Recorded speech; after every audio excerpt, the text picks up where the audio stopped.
We from the bottom, ain't no problems, we gon' make a way. Got no coach on the field, but we making plays. Hey, look, don't worry, we gon' be okay.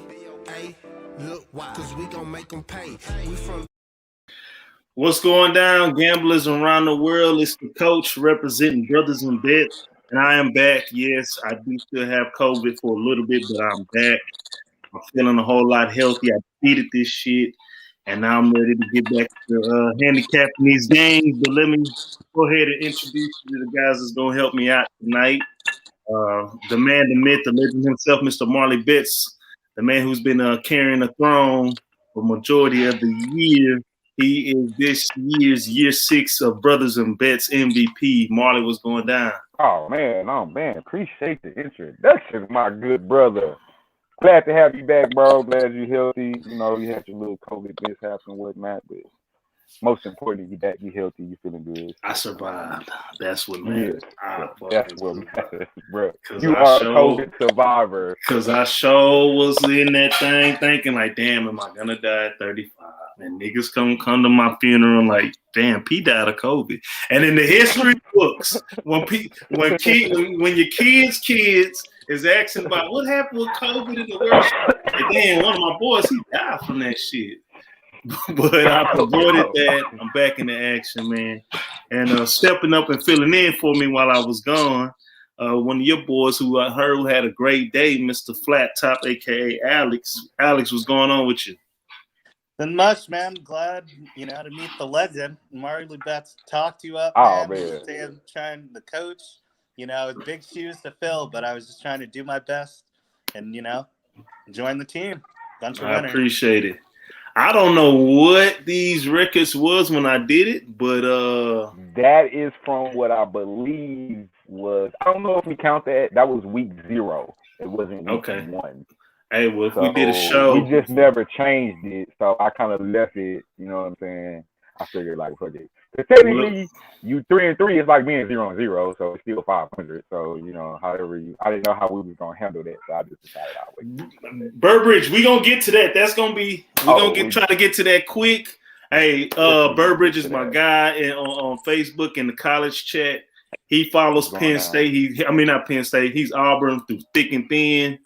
He'll have some nice. He has nice. Let me ask that boy a question real quick. He's an Auburn fan because we gonna get to that game. But when I personally was breaking that game down, I'm gonna tell you, Burbridge, you being an Auburn fan, you know more than I do.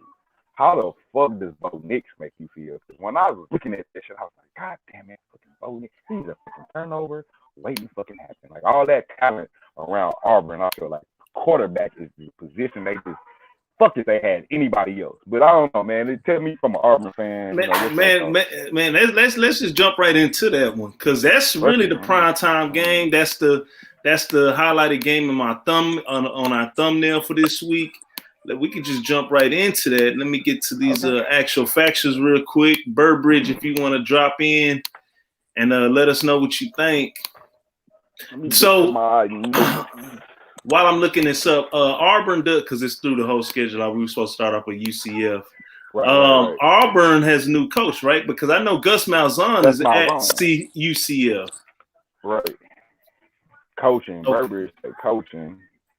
I like this, but he didn't. Because they do got the coach. So Auburn has a coach from Boise State, right?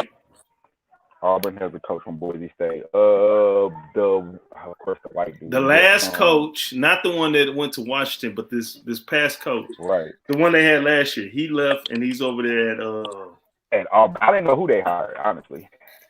Okay. Well, let's go ahead and get into it. So this line opened up in favor of Penn State -7. Right now, as a consensus, you can catch that line at 6.5. Depending on if you are thinking and leaning towards Auburn, there are some sports books that have it at 6.5. The total opened up 56.5. Right now, that line is at 53. Auburn Tigers 2-0 against the spread. They are the number 22 ranked team in the nation right now. Traveling to Beaver Stadium for what's going to be a primetime night out, taking on the Penn State Nittany Lions, which they are also 2-0 and 2-0 against the spread. Week 1, I did win money on those guys. I took Penn State with the money. Late during the game. Shout out to Moneyline because he called that one from the whole jump. That Penn State Wisconsin? Yeah, that Penn in Wisconsin. Was that one of your picks too? I was on Wisconsin. I'm not gonna lie. That's the week I did awful. That first week. Okay, yeah. Awful. Well, Wisconsin. Auburn, they're 6-3 against the spread in the last 9 games. The total's gone over 4 out of the last 5. They're 6-3 straight up in the last 9 games. The total's also gone under 5 of the last 5 games. Win on the road. They're 1-5 against the spread in the last 6 games when playing against a Big Ten opponent. 7-0 against the spread in the last 7 games in the month of September. 14-6 straight up in the last 20 games when played during week 3. And 6-2 straight up in the last 8 games played on a Saturday. Penn State 6-0 against the spread in the last 6 games. The total has gone under 4, 6 out of the last 9. They're 6-0 straight up in the last 6 games. 13-3 straight up in the last 16 games at home. 0-5 against the spread in the last 5 games when playing against an SEC opponent, but 5-0 straight up in the last 5 games in the month of September. 6-0 against the spread in the last 6 games when playing on a Saturday, and the unders hit 4 out of the last 6 when playing as a favorite. Penn State, as I call them, Purge State online, taking on Auburn. Marley, how you feel about this one? What do you call them? Purge State, because I was rocking with them boys in a dynasty. And I used to call them Purge State. It was a YouTube video they had, but Burbridge know what I'm talking about. I was going to say, what the fuck is that, bro? Like, Purge State.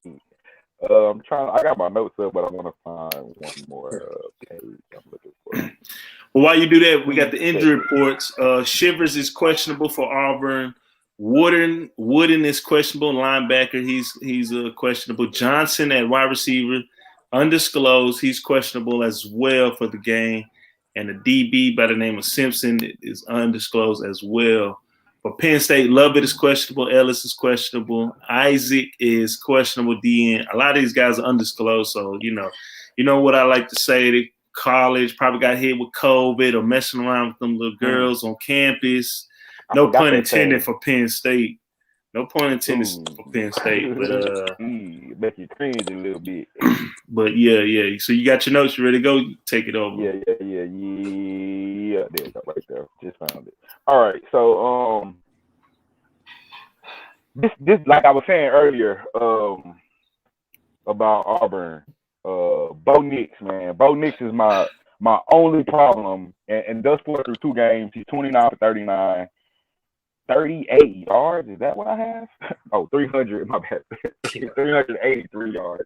383 yards and 5 touchdowns, no interceptions, and the QBR 76.7. I got a bunch of stats about the receivers and the running backs, and I can go into Noah Kane and the Penn State offense, which I love the way the offense looks at Wisconsin, who's supposed to be a pretty good defense.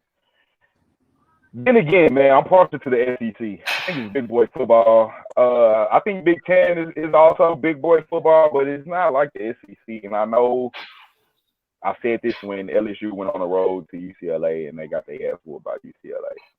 But I'm not gonna let that shake. I can't let one game determine what I've seen for the last couple of years, and that's the SEC go dominate, bro, and that's what they do. And I like this Penn State team, I do, but I don't think and they may win this game. I don't think they're 6 points better than an SEC Auburn team. Auburn's no Alabama by no means, but I do like Hunter, 17 carries, 257 yards with 2 TDs. You got Jackson on the outside, 7 receptions for 90 yards. They scored 61 points a game and only given up 5. They haven't played anybody, obviously. And Penn State has at least played Wisconsin, some competition. But yet and still, I got to ride with Auburn in the +6, man. Like, that's just, to me, that's just too many points. I don't think this Penn State team finna go dominate a Auburn team by more than a touchdown.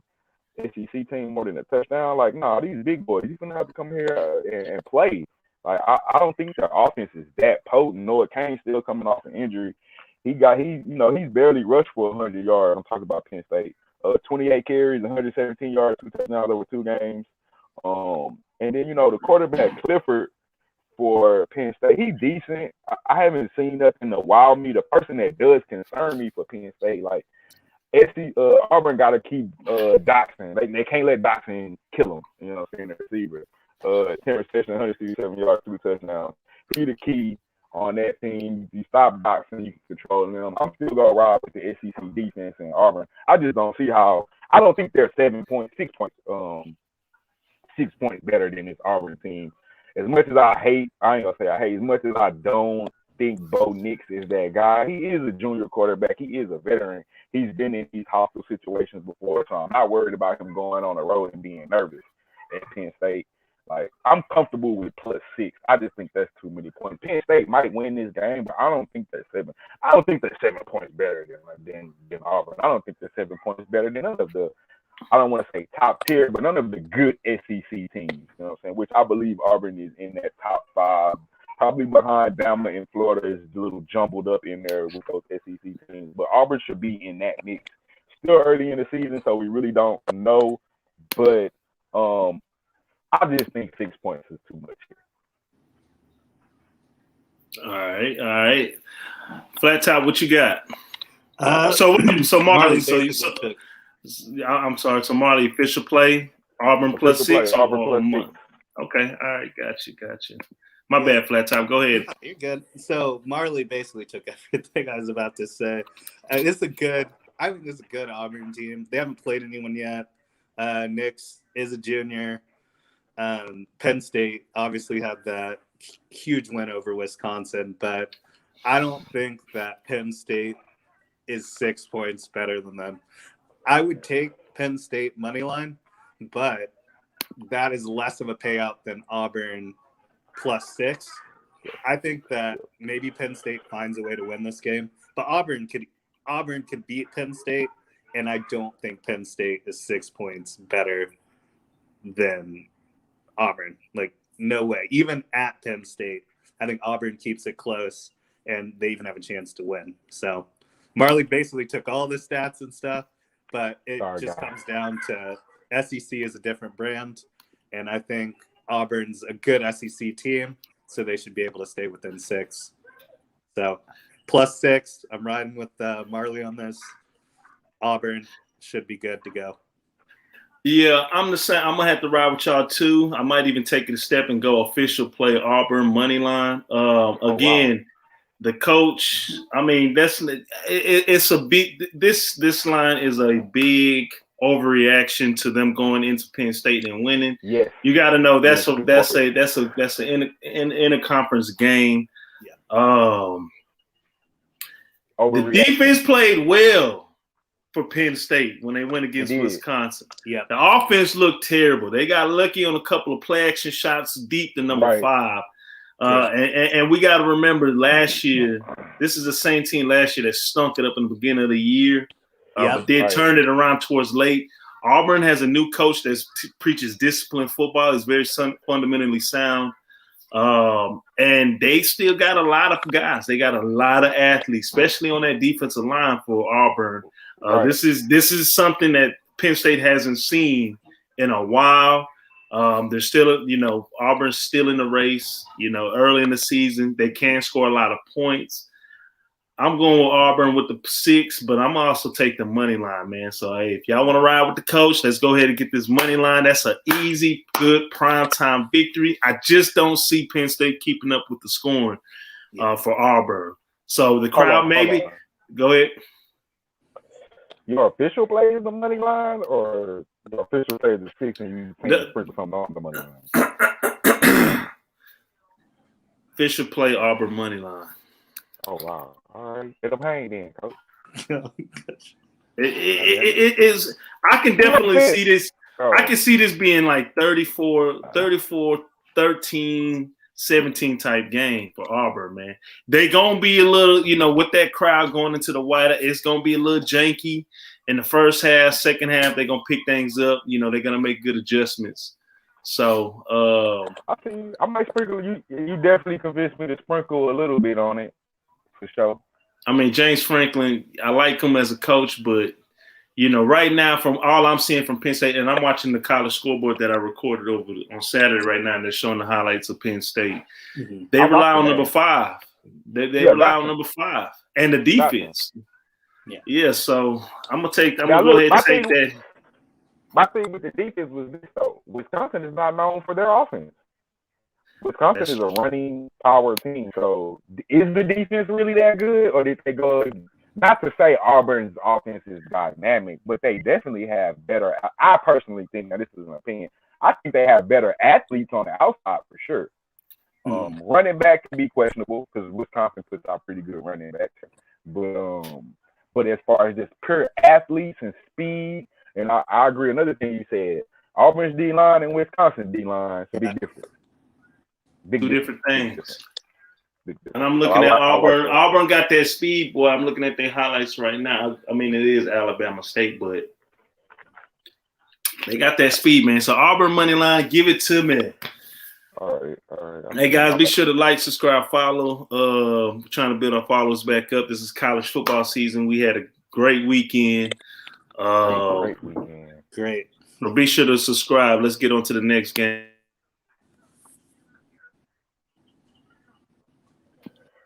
We got UCF, Auburn's old head coach, traveling to Louisville to take on the Louisville, who stunk it up against a good Ole Miss team. So I think this is another overreaction, but let's jump right into it. This line opened up in favor of UCF -8. The line's now at -7 as a consensus. It also opened up, the total was at 67.5. Right now that total is at 68. Excuse me. You can find some spots that got it at 68.5 or 67.5. UCF 2-0, 1-1 against the spread, taking on the Louisville Cardinals, 1-1 on the season, 0-2 against the spread. Get to these actual factuals real quick. UCF 3-8 against the spread in the last 11 games, 6-2 straight up in the last 8 games. There's 6-1 straight up in the last 7 games on the road, 4-10 straight up in the last 14 games when playing against the ACC opponent. The total has gone over 6 out of the last 7 games played in the month of September. 4-2 against the spread in the last 6 games when playing in week 3, and the unders hit 4 out of the last 5 games when playing on a Friday. Louisville 2-5 against the spread in the last 7 games. The total's gone over 12 out of the last 18 games. They're 4-8 straight up in the last 12 games, 4-1 straight up in the last 5 games at home, 1-5 against the spread in the last 6 games when playing against an American Athletic Conference opponent. The total's gone under 8 out of the last 12 when played in the month of September. They're 1-4 against the spread in the last 5 games played on a Friday, and 1-7 straight up in the last 8 games when playing as an underdog.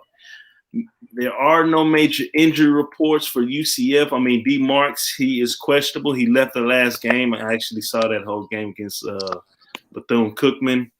While quarterback Wirtz is out indefinitely, but he's a backup right now. Louisville beat Bethune-Cookman 63-14, and Boise State 31-36 on the year. While Louisville beat Eastern Kentucky 30-31, but lost again, like I said earlier, to Ole Miss 43-24. UCF, Louisville, Marley, what you got? Let me ask you this, Coach. You said what was the overreaction you said? I saw earlier when you was called. I think the overreaction is Ole Miss whooping that ass, because Ole Miss is a very, very good football team with a very, very explosive offense. I've seen this. I followed this Louisville team for the last 2 years. The head coach for Louisville right now, first year, he had that team rolling. They were clicking. I think they went maybe 8-4. Last year, they kind of dropped off just a little bit, but they were able to figure out the pistol and the stretch running. They did lose a lot of athletes this week, but I just think it's an overreaction because they got that ass whooped by got that ass whooped by Ole Miss. Yeah. And I took Louisville that game based off everything you said just now. Is why I took Louisville. They were underdog by like 9, I think, in that game. And I was like, no way. You know what I'm saying? I know because Lane Kiffin had COVID. He didn't even coach that game. That was another reason why I was like, okay, well, let me definitely take the +9. Like, I don't think they can go in Ole Miss and win, but Louisville wasn't a bad team, you know what I'm saying? And they could score. So I took the mind, but when I seen them get beat like that, I was like, holy shit. You know what I'm saying? Are they that bad, or is Ole Miss that good? Now, I knew Ole Miss was good. I didn't know how good. and I knew that offense can score. I knew that defense was kind of but the offense can score. But they missed. They lost who they lost. They lost the receiver and the quarterback last year, right? Tutu Atwell. Who you talking about? UCF or Louisville? No. I'm talking about Ole Miss. Oh, okay. Nah, they still had the quarterback. They lost a couple of defensive guys. Okay, but I knew they had a potent offense, nonetheless, is what I'm getting to. So with that being said, the way they dominated Louisville kind of had me like, whoa. And then UCF was really shaky to me against Boise. I didn't watch them play their last game against, I think they played Bowling Green or somebody like that, somebody insignificant. But they looked kind of shaky against Boise State. They came back and pulled it off. I think UCF wins this game. I don't know if they cover by 7 because I don't think they're as talented as Ole Miss. But I like the over in this game, over 68. I know it's really high. Official play over 68. I know it's kind of high, but I can see a scenario where both of these teams get in the 30s. Neither one of these teams are very good defensively. Ole Miss, they gave up 43 to Ole Miss, and UCF gave up 31 to Boise. Boise is by no means. I think Louisville's offense is better. Honestly, in that game they were down when they played. Florida. Yeah, when they Boise were down played, they were down big, and big, and came back to win them. Me and Alex had the over in the Boise UCF game, and we missed it by, I believe, like 1 point. It was 1 point. Or maybe even a half a point. Yeah, I think it was 1 point. And I feel like we only missed it because UCF they didn't score anything in the first half. They played terrible first half and second half. Right. And then the next week they come back and put up a 63, even though it was against like a Bethel or it was somebody terrible. But I definitely know UCF will get one of these teams, if not both of them, will get to the 30s, and I think possibly UCF could get to the 40s. I do think they win the game. I don't know if they cover the 7. I'm off the side, but my official play is over on the 68 because I just see a lot of offense in this game. I don't think nobody really interested in stopping anybody. All right, Flat Top, what you got on this one? Same thing. Marley's stealing all mine. I'm gonna have to go first. Man, you have to let him go first. Is that over? I got you. I think these are two. I think UCF, when they want to score, they can. But defensively, I mean, they've shown against competition they just give up a lot of points. And Gabriel, he gets a decent amount of touchdowns for them, so he'll probably throw. I could see it easily getting 30-30, and then someone else squeaking out that touchdown. So I think the over is going to be the best play. I don't know necessarily that they're 7 points better than Louisville, but I think if Louisville does beat them because of how they rebounded to Boise State, UCF's going to put up the points that they need to get this one over and not screw us on this by a point or that half a point. So they do what they're supposed to do. This game should go over. It is pretty high, but I think they could get 70. So I am taking the over. Final answer. Okay. All right. I've been following UCF for a while. I've been following them since Scott Frost was there, since Heupel was there. Now they got Gus Malzahn. And I've been keeping tabs on Louisville. Games like this, on the road, hostile environment, I've seen UCF drop, outright lose these type of games. I don't see Louisville taking this game lightly for this week. In fact, I'm thinking they're going to use this as a opportunity to kind of help somewhat get rid of that sour taste that they displayed week 1 against UCF. Again, I follow UCF. Very, very dynamic offense, very fast paced, but they can get in the past. I've seen them mess up, and especially mess up on the road against teams that they're supposed to beat. Hey, let me ask you this before you give your play, because I know Go you ahead. give your play. Because I know you do follow UCF. You've been talking about them for a couple of years. And I watched the whole last game. I won like 800. dollars this last game against Bethune-Cookman, doing live betting quarter-wise. They're one of my favorite game teams to place bets like quarter by quarter. But go ahead. I don't necessarily like the Guzman zone move for them. And I do. I think it was a good move, man. You do? You think it was a good move? It's very similar. It's very similar to the style of offense they've run before, but the only difference is there is a definitely when it comes to the passing game, his passing game and his routes and his concepts are a lot better than what Hyper was running. Hyper was running a lot of hitches, slants, deep balls, one read type plays. Snap the ball, play. Play action it, and then one read. He had one read. Like his whole body was square up towards that read. What I've been seeing for the last 2 games is that he does have progressions that he goes through. But again, I think I don't like what Miles Runner done at Auburn, so I don't know why it's gonna work at UCF. Well, different competition. He's now moved to one of the top tier teams in his conference. And now he's going to be playing against lower competition. I think it fits, and he's had pretty good success with non-Power 5 team schools, like Arkansas State when he was there. He turned that whole program down. That shit was shambles, and he turned that around. So, okay. I don't know Gus Malzahn's history, by the way. So, but I'm not saying he's not a good player. He lost to my Florida State Seminoles in the championship. So. But I like Louisville for this one +7, and I definitely recommend sprinkling some crack on that money line. I can see UCF losing this one.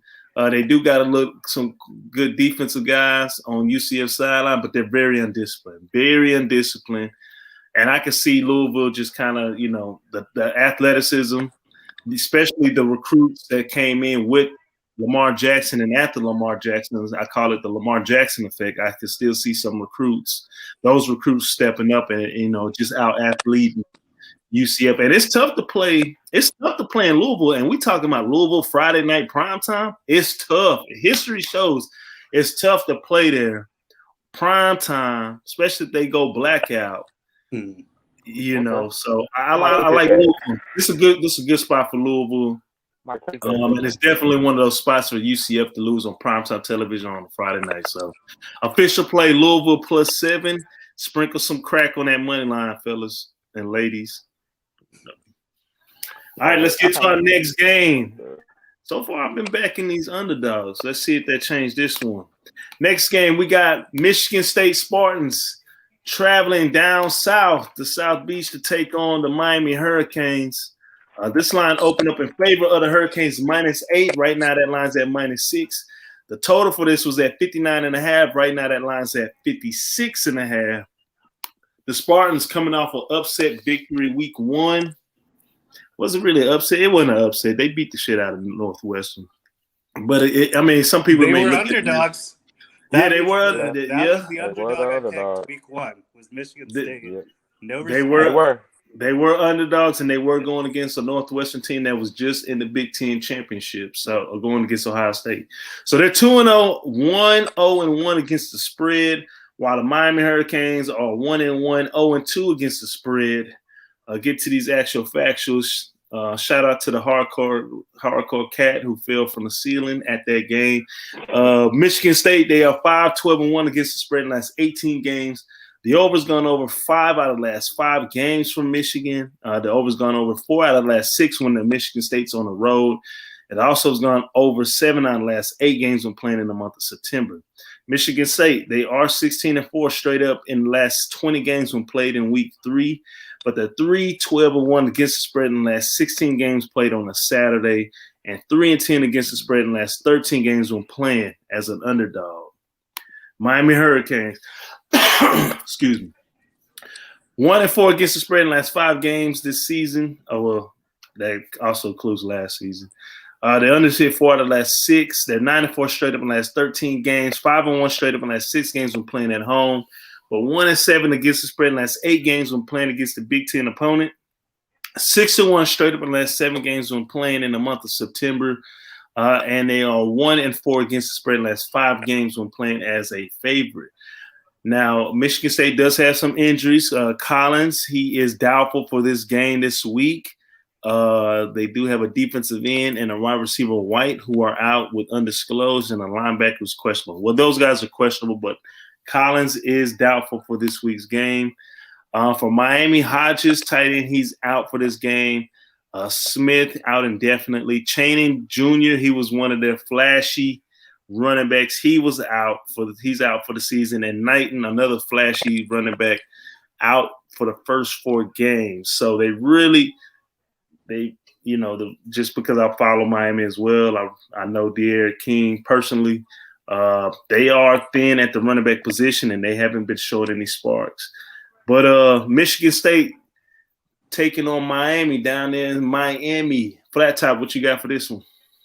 So on this one, I think you mentioned a lot of it. They are looking a little thin on the running back. I watched a pretty good amount of their game against Appalachian State. I ended up taking the under in that game, so that ended up working out. But just Miami this year, in watching them, it's just looked, a little different than in past years watching them. And at the same time, I've been watching Michigan State. I think that they came into the season pretty underrated. So my play for this is Michigan State points, so the plus 6.5 against Miami. I just haven't seen anything in this season that leads me to believe that Miami is a touchdown better than them, especially going into it with some injuries and, maybe a little bit of an ego blow the first week to Alabama. I know everyone was pretty hyped up for that game, and Alabama is arguably the toughest team. So, I just want to see them be competitive. I think they'll be competitive in this game. I don't think they're going to be 7 points better than Michigan State team. So Michigan State plus 6.5. That's what I'm taking. All right, Marley, what's your play for this? I think one of the things you said, Alex, I think that Alabama loss was a major blow to Miami's ego, and it deflated a lot of enthusiasm they had for the season. I think because I think Miami thought they were probably. I don't think they thought they were better than Miami, than Alabama, but I think they thought they were at least competitive. Yeah. And I think getting blown out that way, it was like a reality check. Like, we got a long fucking way to go until we're. And then to come in and battle with Appalachian State afterwards had to be another kind of like, shit, we're barely better than Appalachian State. Which Appalachian State is a really good fucking team. So. They are right. They do. They got some guys that make their roster look pretty good.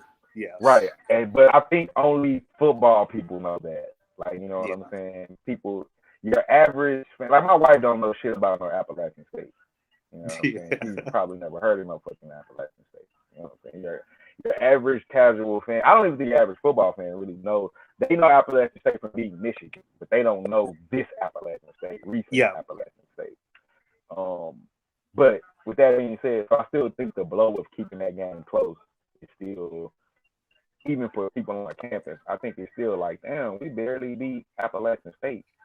And this Michigan State Spartan team, Thorne, man's 30 for 46, 465 yards, 5 touchdowns, no interceptions, 85.3 QBR. He's been balling. Walker, the running back, 30 carries for 321 yards, 5 touchdowns. They're averaging 40 points a game, only giving up 17, even though I think they gave up 20-something against Northwestern. So I agree with Flat Top here. I'm on a 6.5. Miami may win this game. I actually might. I don't know if they might win this game. This is a toss-up, in my opinion. But I don't think they're a touchdown better than Michigan State at this point. They're going to have to show me. There's nothing that's led me to believe that I can take Miami minus 6.5.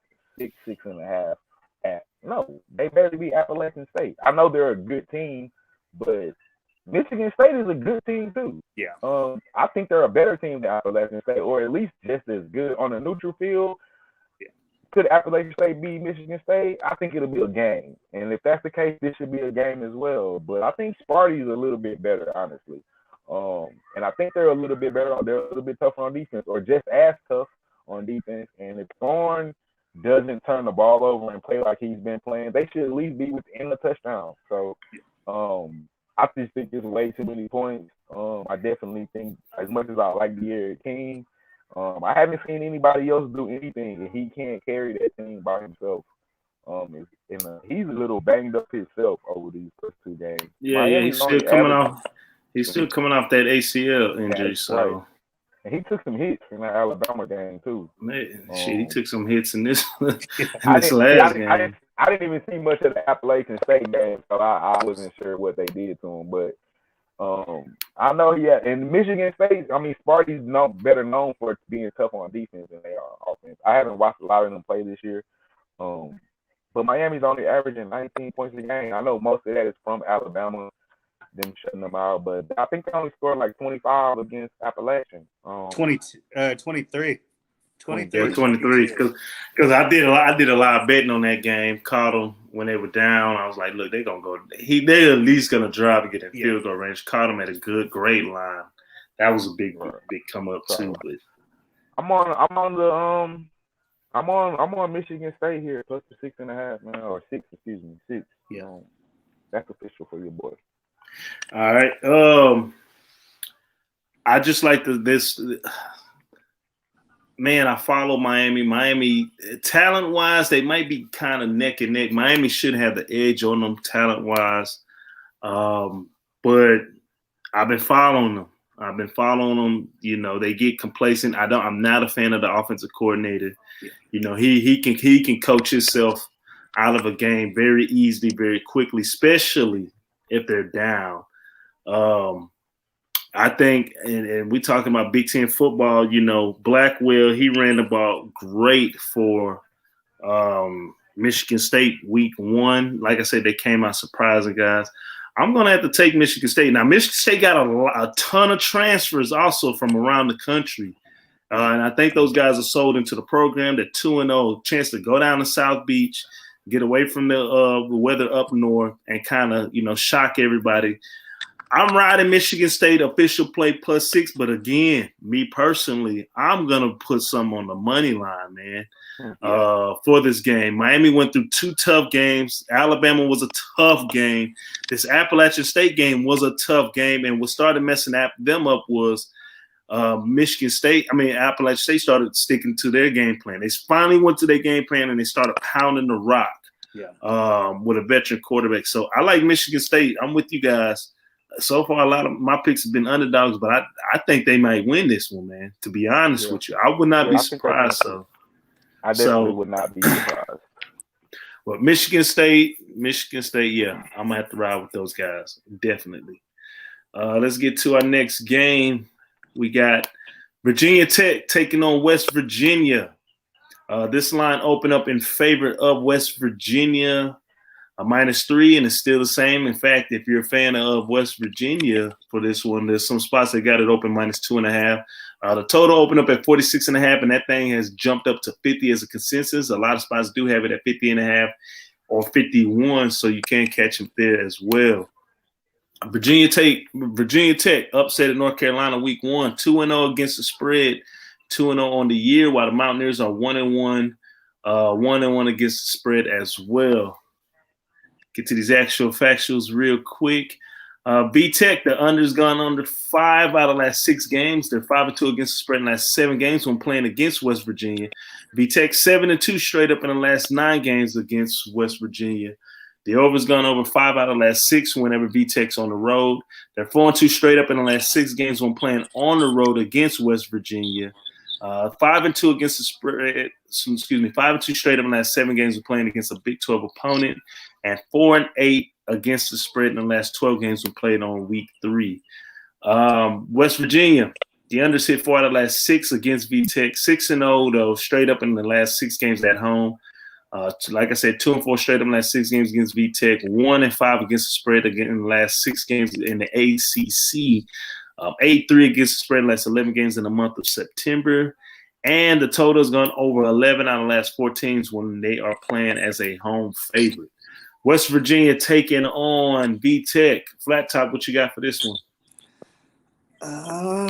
This one was an interesting game to me just because of how these teams operate. And, Virginia Tech with the huge upset of North Carolina to start out their season. So, they getting a lot of people. They covered last week. I think they were 20.5-point favorites, ended up winning by 21. And then West Virginia, their quarterback has been lighting it up. Their offense has looked really, really good. Defense, it's about what you can expect from, Big 12 defense. Just score more than you give up. For this one, I'm kind of interested in someone else's. I am pretty sure I know what I want to do, but in case you guys have some knowledge that I don't, I might have to piggyback a little. So, Marley, I would love to hear what Marley thinks on this one. Yeah, I'll take it. I took North Carolina in that upset that Virginia had against North Carolina week 1, and I watched that game, and I was highly impressed with Virginia Tech's defense.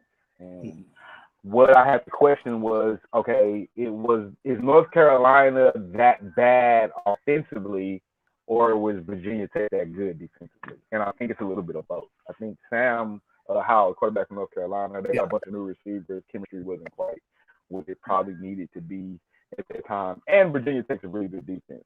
Yeah. So I think it's a little bit of both. I haven't seen a lot of West Virginia, but I looked at the numbers of the Maryland game because they played a Power Puff last week, and I don't care what they did in that game. So I went back and looked at a lot of what happened at the Maryland game, and I haven't seen Maryland play, but I watched them play last year a lot, and I kind of like the little Maryland team. I mean, they're not by no means they're a top tier team, but I think they're. The thing about them is Tua. Tua's little brother. Yeah, they're sneaky. I think Lil Tua's good, and I think he's I think that offensively he can move the ball. They can score with him. Defensively, I think it's Maryland. You kind of get what you get defensively. They're below average to below average defense, and they held this West Virginia team to 24 points. Even though it was on the road, I don't know how tough it is to play in Maryland, but Maryland defense is now nowhere near on the same level as Virginia Tech's defense. I personally think they got the wrong team favored here. I think Virginia Tech is really good. Probably one of the better teams in the ACC. Let me get to my notes real quick.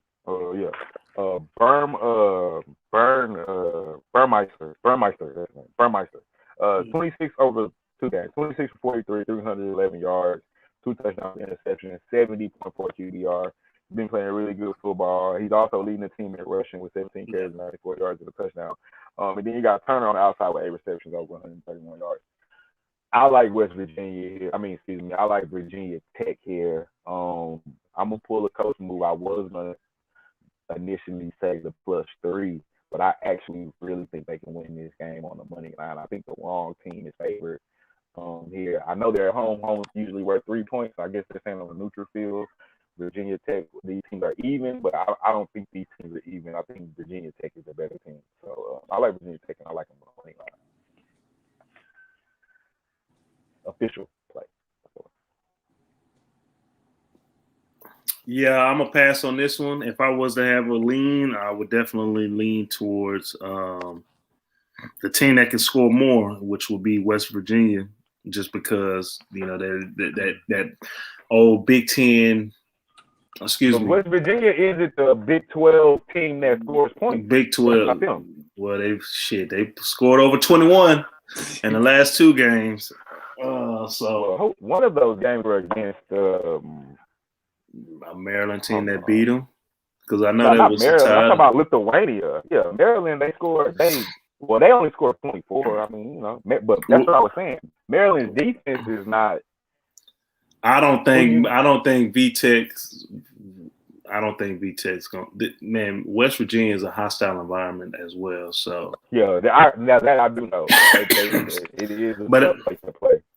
But I'm gonna pass on this one, man. So let's go ahead. Oh, so official play, Marley. You only had official play for this one. Yes, I'm on Virginia. Virginia Tech. Okay, VTech. And then +3 or money team. I'm taking the money line. Money line, okay. All right. Flat Top, you want to make a play or you want to pass on this one? No, same here. That's what I had originally had written down. Virginia Tech as the upset. Marley kind of win and elaborate a little more. I know when we talked about that first week, this isn't a Frank Beamer or team. I think this one's a little bit better. You know, defensively, what they did to Howell, and I think with you saying, is this a mix of them having good defense or North Carolina having a bad offense? I mean, last week, North Carolina put up, 59? So their offense is still pretty good. It's high octane as they thought it was going to be. So that leads me to believe that Virginia Tech's a little bit sneakier than people are giving them. I don't know why they were the underdog. I looked at it, making sure I was reading it right. But I think they have the wrong team favored, and I'm going to rock with that money line, Virginia Tech. That's going to be the final play. Yes, sir. That's right. Ride with me, Alex. I got room for you. Yeah. Straight to the bank, right? Yes, sir. We running all red lights. Going straight to the ticket. Now we're going straight to the counter. Going to the bank. Going straight to the ticket counter. Meet me at the window, as my boy Gambling G would say. Don't nobody move. Let's get to our next game. We got Coastal Carolina traveling up to New York to take on the Buffalo Buffs. I think they're the Buffs or the Bison. I think they're the Bison. Are they the Buffs? I don't know. But this line opened up in favor of Coastal Carolina -11. The line was now at 11 and 13.5. You have 57.5 as a total. And that line is pretty much the same right now. No movement in that. Coastal Carolina, I think they cracked top 25 yet. They're 50. They started the season top 25. Yeah. So we got I got 16. They're 2-0 in the season, 1-0-1 against the spread, while the Buffs are Bulls. They're the Buffalo Bulls. Yeah. They're 1-1 on the year, 1-1 against the spread. To get to these actual facts, just try to roll through this one real quick. No injury reports have been reported for Coastal. And Ruiz, wide receiver for Buffalo, he is out for this game. Coastal Carolina's 8-2-2 against the spread in the last 12 games. The overs hit 6 out of the last 7. They're 14-1 straight up in the last 15 games, 5-0 straight up in the last 5 games on the road. The total's gone over 4 out of the last 5 games when playing in week 3. 10-1 straight up in the last 11 games when played on a Saturday, and 6-1 against the spread in the last 7 games when playing on the road on a Saturday. The Bulls 13-4 against the spread in the last 17 games. The total's gone over 10 out of the last 15. The 10-2 straight up in the last 12 games. 9-0 against the spread in the last 9 games at home. The over's gone over 8 out of the last 10 when playing in the month of September. 6-1 against the spread in the last 7 games when played on a Saturday, and 1-4 straight up in the last 5 games when playing as an underdog.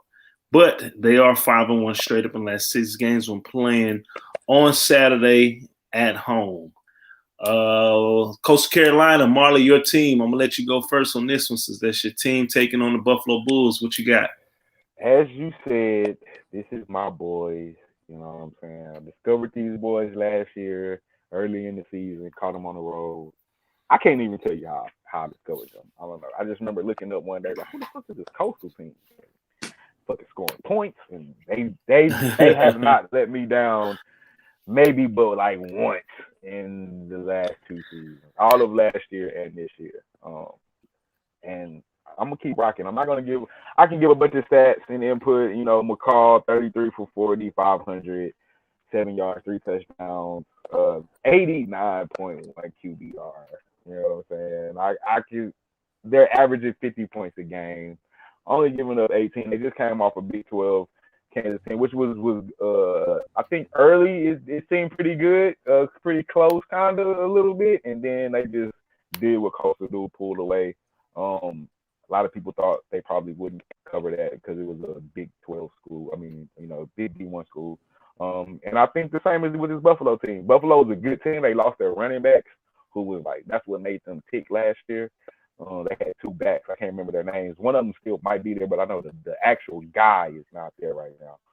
And they couldn't even. I remember asking y'all in the chat, Coach, can Buffalo beat Nebraska? Because that's how bad I thought Nebraska was. So I can't remember who it was, but somebody was like, no. That was me. I was like, that was you? Yeah. And that's what made me like, I was like, yeah, he probably. Because at first I was kind of like, man, these niggas can beat these Nebraska Spurs. And when I saw that no, even though we wasn't talking, I read it like no. You know, no fucking way. That's exactly how. Like no. So I don't think they can hang. I know they're at home. I think this 13.5 is good. They're 2 touchdowns better than this Buffalo team. And the same reason, I think Moneyline asked me last week, like, because I can't remember what the spread was, but it was still big. And he was like, "That's a big spread. Are they gonna even try to put up that many points?" I'm like, yes. Coastal still don't got a lot of respect nationally. They're still a new football program, so they're still recruiting. So they're gonna still have to impress people. So every time they get a chance to wear somebody ass out and put up points, this game is gonna be on ESPN too. So there's gonna be a nationally televised game. They're going to attempt. I don't think they're trying to cover. They're just trying to look impressive. So, a fucking frog just jumped on my table, threw me off. It's crazy, literally. I'm looking at it right now. It's crazy. Anyway. But you like Coastal Carolina minus 13.5. Minus 13.5. Put me down for it. Yes, sir. I'm still riding with my Chanticleers. I don't know what that is, but the rooster. Yeah. All right. Flat Top, what you got for this one? I'm the same. I feel the same way about Coastal Carolina. They play in the Sun Belt. They don't get a lot of respect. They had a great season last year. McCall's been mentioned on a lot of the Heisman watch lists. You know, their running back is doing some pretty good things against, some hold on, Flat Top. White, the running back, White, 21 carries, 164 yards, 5 touchdowns. Yeah, 5 touchdowns. Yeah, he's doing phenomenal. And he's young. Coastal is not really concerned about the cover. They're trying to wear people out. I think they go to Buffalo and they get the job done. I don't think there needs to be a lot said on this one. It opened at lower at 11.5 or something. It's been going up. I think you catch it. Yeah, you catch it at 13.5 when you can, because this line is going to move up. It usually does with Coastal. So Coastal minus 13.5. Play. Excuse me. I think they get it done. All right, I'm gonna ride with y'all. Coastal Carolina, that offense. When the coach wants to get real jiggy with it, that offense is tough. It's very dynamic because I haven't seen anybody else run nothing like it. They're running like a pistol with a 2-back set, running the option out of it. They're running the triple option out of it at times, and they can also set up the pass. Coastal Carolina is what you call a super senior team. A lot of guys had that option due to COVID to return, and Coastal Carolina took advantage of this. These guys are sold in the system to have 6 guys on defense and multiple guys on offense to try not to go to I'm going to stick around. You're talking about some of these guys are 6-year seniors that decided that I think in their mind, they're thinking, hey, we want a BCS bowl game. And that's our goal for this season. First one in school history. Right. Yeah. They're not thinking, hey man, Let's try to get in the playoffs. I think they know the goal. They know how tough it'll be to get into the playoffs. They're like, man, we're shooting for a BCS bowl game. They sold into it because if they go there, they get a big paycheck, and if they win it, they get a huge paycheck that can change that facility, the weight room. It can turn that program around a lot. So those guys have obviously sold in. They do got some studs on the outside in the receiver game. I like Coastal Carolina to cover this one with the weather permitted. I like Coastal Carolina as well for this one, 13.5. It is going to go up. I would say come kickoff Saturday, this line's probably going to be at 15.5. I wouldn't be surprised. Yeah, I wouldn't either. All right. So we all looking, we all riding on that one. We all on coach. Here's one of the games. I'm not sure if you guys did the research on this one, but this is one of the games that I saw that I really liked. I think it's an overreaction as well. We got Nevada taking on Kansas State. This line opened up in favor of Nevada -2. That line is still the same. The total opened up at 55.5, and right now it's at 50.5. The Wolfpack, they are 2-0 on the season right now. Let me scroll up. And 2-0 against the spread. One of those games they were underdog and they won outright. While Kansas State Wildcats, they are 2-0 on the season and 1-1 against the spread. Right now, as far as the injury reports, there are no injuries reported for Nevada. Kansas State, okay. I see why this line is Kansas State quarterback is out, right? Both of their quarterbacks are out. Oh, so wow. Thompson, because I know he was balling in the first half of week 1 against Stanford. So he is out. Okay. All right. Is Strong out for Nevada? Makes a little bit more sense. Yeah, the line does make a little bit more sense. Is Strong out for Nevada? I think so. Nevada has no Nevada doesn't have any guys on the injury report right now. Oh, I'm taking Nevada. But let me go ahead and just go through these actual factors real quick. They're 4-1 against the spread in the last 5 games, 9-2 straight up in the last 11 games. They're 0-5 straight up in the last 5 games against a Big 12 opponent. 4-1 straight up in the last 5 games in the month of September. And 1-4 against the spread in the last 5 games when played on a Saturday. Excuse me. Kansas State, 13-7 against the spread in the last 20 games this season. The unders hit 4 out of the last 6. They're 2-5 straight up in the last 7 games. The unders hit 12 out of the last 17 at home. They're 5-2 straight up in the last 7 games when played on a Sunday. 8-1 straight up in the last 9 games played on a week 3, and 12-15 against the spread in the last 17 games when playing as a underdog. Kansas State, Nevada, Marley, what you think on this one? I didn't have this game on my radar until you sent it to me, and I forgot to send it to you guys. No, you good. You good. If you want to pass, you can pass. If you want to do a lean, you can do a lean. I just kind of looked over it real quick. Yeah, I'm not going to make it official. I'm going to bet it officially. Excuse me. But I don't want this on my official record because I didn't get to sit down. And Yeah. I wanted it to. So small lean then. Right. Well, I actually say a big lean because I'm going to take Nevada on the money line. Same. Only thing scares me is that K-State is a big-time D1 program. They're big-time. They play disciplined football. Marley, they play similar to they play similar ball like Katy High School. Now, Thompson being out is huge because that dude was a stud. And so I don't like you not having your quarterback. Right. So now seeing, like, really understanding that. Now, it's going to be too late to do this research. I would like to know when they lost a quarterback, because if they were able to play last week's game with this change, then that does make a difference. It's not like spare the moment, like, oh, shit. I think they just announced it today. Really? I've seen it on the news today somewhere. It must have been the first paper. Well, Nevada beat Cal 22-17, very defensive game, but Cal can't score like talking about. And then they were able to beat Idaho State, which is now a FCS school, 49-10. Now, Kansas State put a thumping on Stanford, and then they play Southern Illinois, which I'm thinking he probably was hurt in that game because the score was 31-23. They still playing in the Little Big Apple. Yeah, I was going to ride with Kansas State on this one. I'm not sure who that quarterback is, so I'm gonna have to pass on this one.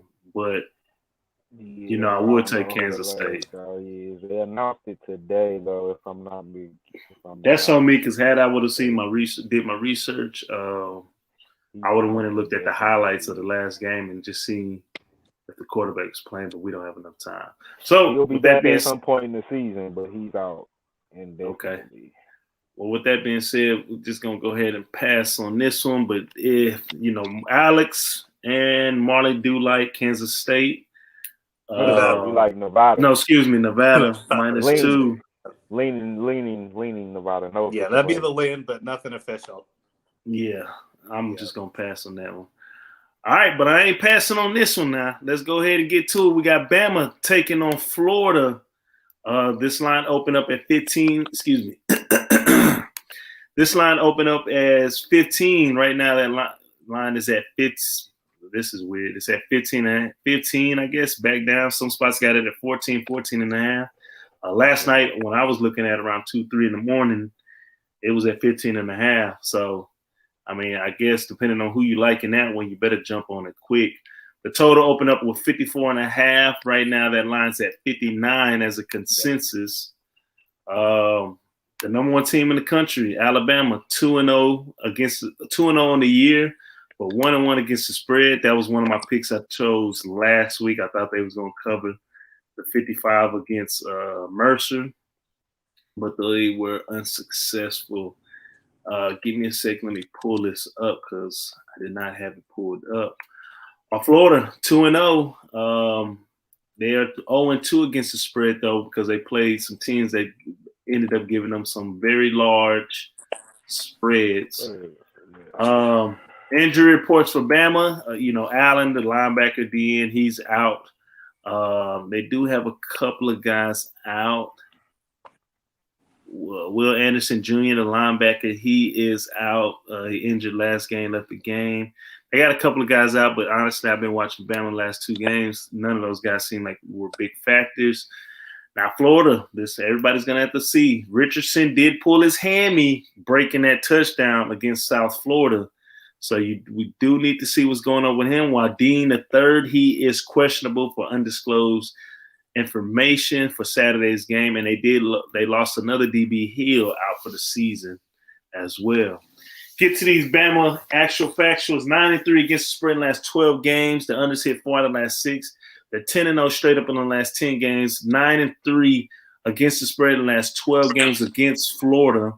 7-0 straight up in the last 7 games against Florida. 5-0 straight up in the last 5 games on the road. 11-0 straight up in the last 11 games against the SEC opponent.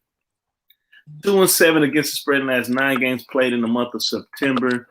And the over has hit 7 out of the last 8 games when Bama plays on week 3. Florida, 1-5 against the spread in the last 6 games this season. The overs hit 4 out of the last 5. They're 14-4 straight up in the last 18 games. 12-1 straight up in the last 13 games at home. 10-3 straight up in the last 13 games when playing against an SEC opponent. The overs hit 5 out of the last 5 when playing against an opponent in the West Division. And they are 1-4 against the spread in the last 5 games when played on a Saturday. Bama traveling to Gainesville to take on the Gators. Flat Top, I'm going to let you lead this one off first. What you got on this? I think this is going to be like the Miami game. I think Florida's a really good team. They always have a really good season. But every time I watch them play Bama, it looks like they're playing college versus high school. I think Bama, after watching Bryce Young, the past couple weeks, can this freshman come in and play some big games and play with kind of the poise that Bama expects? And Bryce Young has exceeded all my expectations for handling himself coming into a big, Nick Saban program. So I think Bama, their defense is always top of the line. I think Florida is a really good offense. Don't get me wrong, but I think Bama, they're going to get whatever it is, the 14.5 now. I just see them being too talented at all the right spots. And the only question that I really had was how Bryce Young was going to play, because that's your field general, and I think he gives them enough to win by over 2 touchdowns. I could see them winning by 17, 2 touchdowns and a field goal. Nothing too crazy, because this is a good Florida offense, but it's a better Bama defense, and I think their offense is just as good. So Bama 15.5 or 14.5 final play. All right. Marley, what you got? I said it earlier when we were talking about Miami and how Bama just deflated every expectation they had for this season. And Florida's next on the list. And man, I am a huge Gator fan. Like, I came up, late middle school, early high school in the Chris Leak and Tebow era. Like, I was a fucking Gator fan, and I like Jones, the quarterback. But what I saw out of Bryce Young against that Miami game,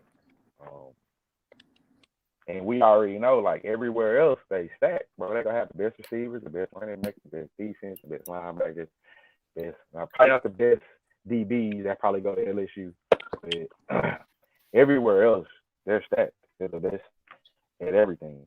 And Bryce Young is 46 for 65, 571 yards, 7 touchdowns, QBR 78. I don't care who's hurt for Alabama. As long as he's back there and I watched them show a film.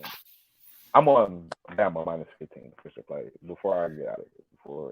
I was watching the NFL show, and they was showing Tulane. They was doing Tulane and Mac Jones versus each other. They were trying to figure out. They was talking about Mac Jones, and they were trying to determine if if he really is a good quarterback. And they showed the thing was that Orlovsky, he was saying he wasn't sure because everywhere he threw the ball to, it's a fucking number 1 pick. They show everybody dropped at Eric Waddle, Devontae Smith, you know what I'm saying? They have the other receiver from that's in is that Judy? Ruggs. There we go. Oh, Ruggs, yeah. Ruggs. And then he eventually threw the ball to Najee Harris coming out the backfield. Yeah. And it's like, bro, Alabama, everywhere you look at every position is number 1 draft, first round draft, not number 1, but first round draft pick. Yeah.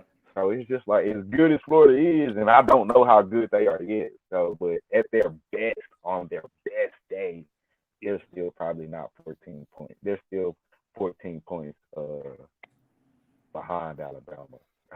As long as Bryce Young, like, I don't know what they can do. I don't think they can outscore them, and I don't think they can bully them. I don't think they can stop them from scoring. I mean, they're going to try to outscore them. That's pretty much all they can do. And that defense, bro, I don't know. I've seen that defense. Maybe Miami's not that good, but I think Alabama made them look that way.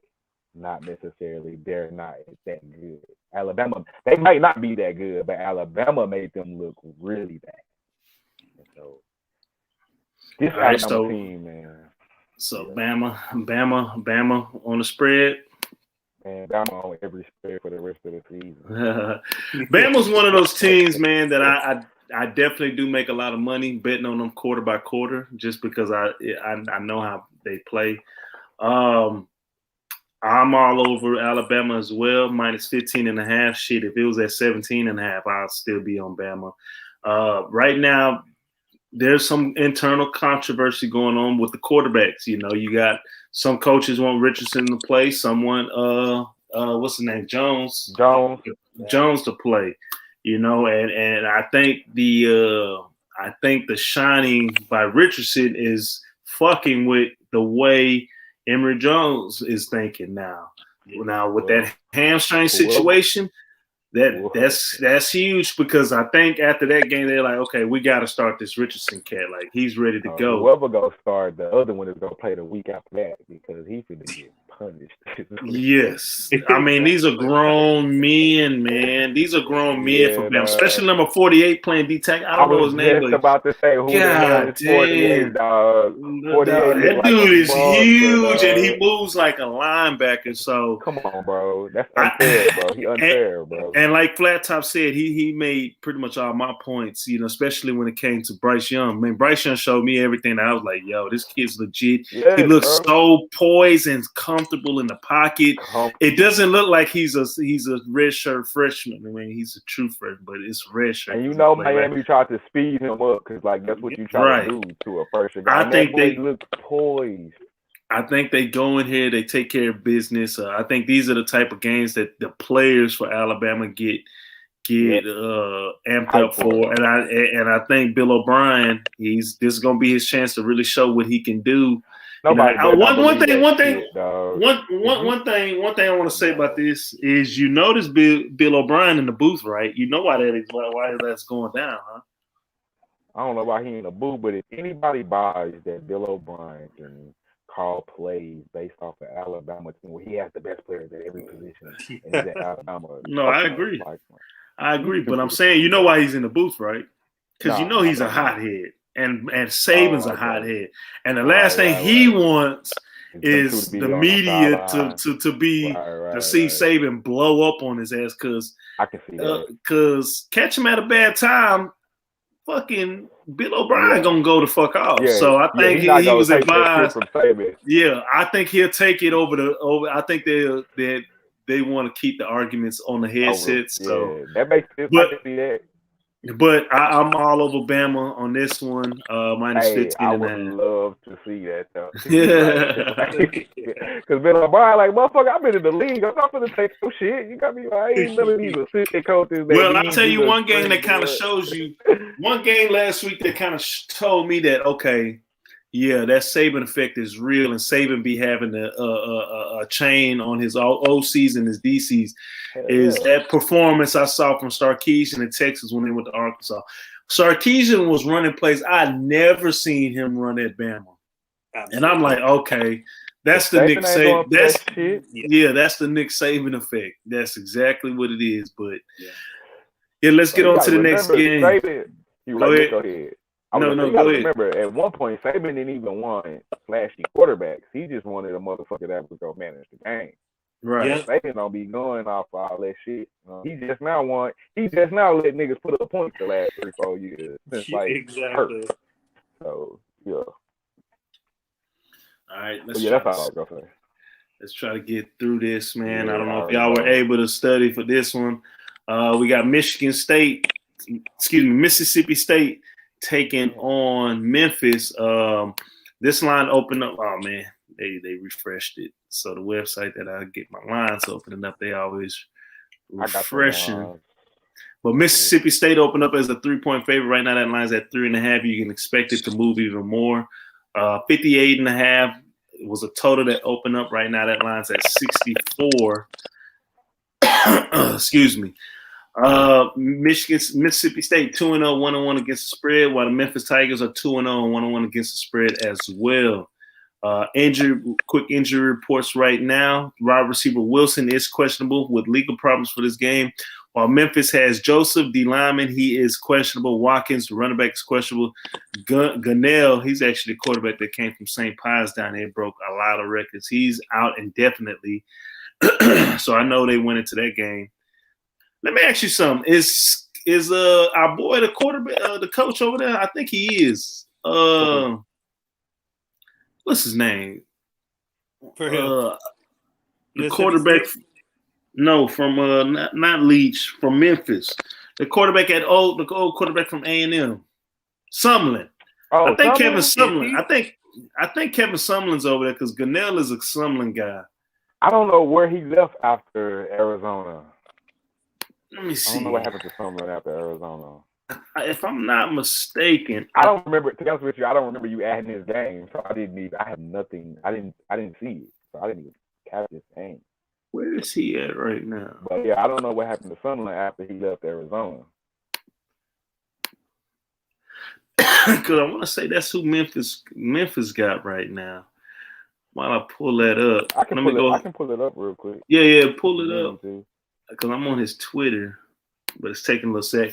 But anyways, Mississippi State 5-2 against the spread in the last 7 games, 4-1 straight up in the last 5 games, 6-0 against the spread in the last 6 games when playing against Memphis, and 10-0 straight up in the last 10 games when playing against Memphis. Memphis, they are 5-11 against the spread in the last 16 games, 7-1 straight up in the last 8 games, 15-0 straight up in the last 15 games at home. But 0-5 in the last straight up in the last 5 games when playing at home against Mississippi State, and 2-10 against the spread in the last 12 games when playing against an SEC opponent. Mississippi State versus Memphis. Anybody want to just take the initiative and jump off? I'm not sure if y'all studied this. If not, I'll go ahead and take it over. The head coach is Ryan Silverfield. Okay. All right. I don't know him, but okay. And no, I honestly missed this game on the list when you sent it to me. So I have absolutely nothing on this one. Flat Top, you got anything for this one? Yeah, I'm going to take an official on this one. I'm going to take we can do halves, right? Yes. Huh? Yeah, you can do it. We do the first half. So I would take first half over on this game. It's probably at around 32. 31 and a half, something like that. I can get it for you. I don't know real what the quick. exact one is, but Memphis gives up a lot of yards, particularly in passing. I think right now with typical Mike Leach offense, it's all pass, no run. If I'm correct, Memphis just played like Arkansas State and gave up 50 at Arkansas State, but they're not I don't think they're a very good defensive team. I think this is a pretty good Mississippi State offense. Very pass heavy, which is the Achilles heel of this Memphis defense. I don't know who's going to be leading in the first half. I just think there's going to be a lot of points scored. Both these teams are pretty decent. I think both of them score around at least 14 to 15 points first half in both their games. So I like Mississippi or the over first half for this game. Don't really care who wins. First half lines aren't listed yet, so I don't have it. Oh, it's not, yeah. But whatever it is, if it's under 35, I would take it. I'll look that up. I think the website I'm on right now may have that. But yeah, just to be real quick with this one, I'm going with the Mad Professor, Mike Leach. They had a big outing last week against a very good NC State team that was predicted to finish that conference the top 4. Yeah. I do like those guys to win this game. I like them to win easily. This is Leach's second year with SEC players in the program. So I'm gonna ride with him on that. Give me Mississippi State. Excuse me. Give me Mississippi State full game -3 official play for this one. Let me see something. Let me see if I can find it real quick. Oh, what game am I needing to find?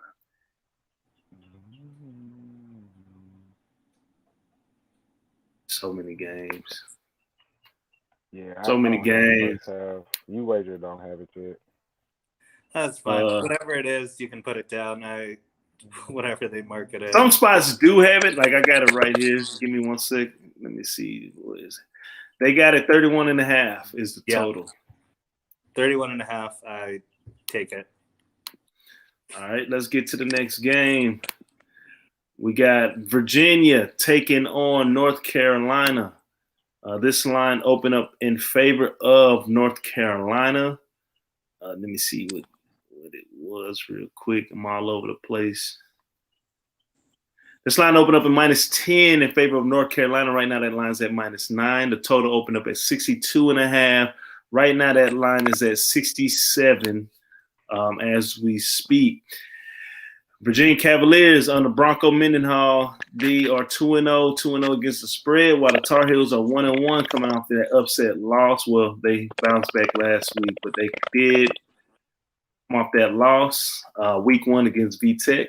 UVA, they are 7-1 against the spread in the last 8 games, 6-1 straight up in the last 7 games. 5-1 against the spread in the last 6 games against North Carolina.